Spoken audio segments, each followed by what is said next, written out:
ఏది అయినా ట్రై చెయ్యి ఆచి చికెన్ మసాలా. ఆచి చికెన్ మసాలా. సిల్వర్ స్క్రీన్ మీద తెలుగు సినిమా ఆధిపత్యానికి తెరపడిందా? దాదాపు 10 ఏళ్లుగా పాన్ ఇండియా మార్కెట్ను తెలుగు సినిమాని రూల్ చేస్తోంది. కానీ ఇప్పుడు పరిస్థితి చేంజ్ అయిపోయింది. ధురంధర్ ది రివెంజ్ రిలీజ్ తర్వాత అన్ని లెక్కలు మారిపోయాయి. తెలుగు సినిమా క్రియేట్ చేసిన అన్ని రికార్డులను ఈ బాలీవుడ్ మూవీ చెరిపేస్తుంది. మరి ఈ పరిస్థితుల్లో మన సినిమా మళ్ళీ కంబ్యాక్ అయ్యే ఛాన్స్ ఉందా? ఉంటే నెక్స్ట్ నంబర్ 1 డైరెక్టర్ ఎవరు?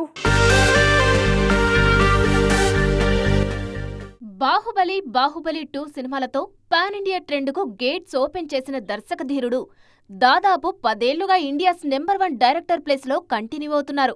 ఆ తర్వాత కూడా టాలీవుడ్ నుంచి పాన్ ఇండియా బ్లాక్ బస్టర్స్ వచ్చినా నెంబర్ 1 ప్లేస్లో మాత్రం రాజమౌళే కంటిన్యూ అవుతున్నారు. ఇన్నేళ్లకు ధురంధర్తో జక్కన్న ప్లేస్కు చెక్ పెట్టారు ఆదిత్యధర్.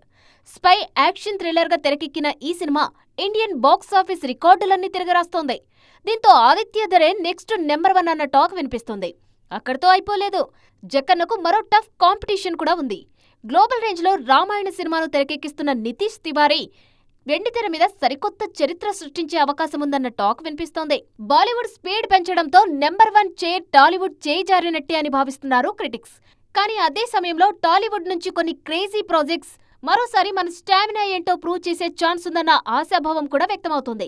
రాజమౌళి మహేష్ కాంబినేషన్లో తెరకెక్కుతున్న వారణాసి మూవీతో జక్కన్న మరోసారి తన ప్లేస్ కాపాడుకునే ఛాన్స్ ఉందన్న టాక్ వినిపిస్తుంది. Spirit movie తెరకెక్కిస్తున్న Sandeep Reddy Vanga, బన్నీతో time travel concept movie చేస్తున్న అట్లీ, కల్కి 2లో ప్రభాస్ ను సూపర్ హీరోగా ప్రెజెంట్ చేస్తున్న నాగ్ అశ్విన్ తో పాటు సుకుమార్, ప్రశాంత్ నీల్ లాంటి దర్శకులు నెంబర్ 1 రేసులో కనిపిస్తున్నారు.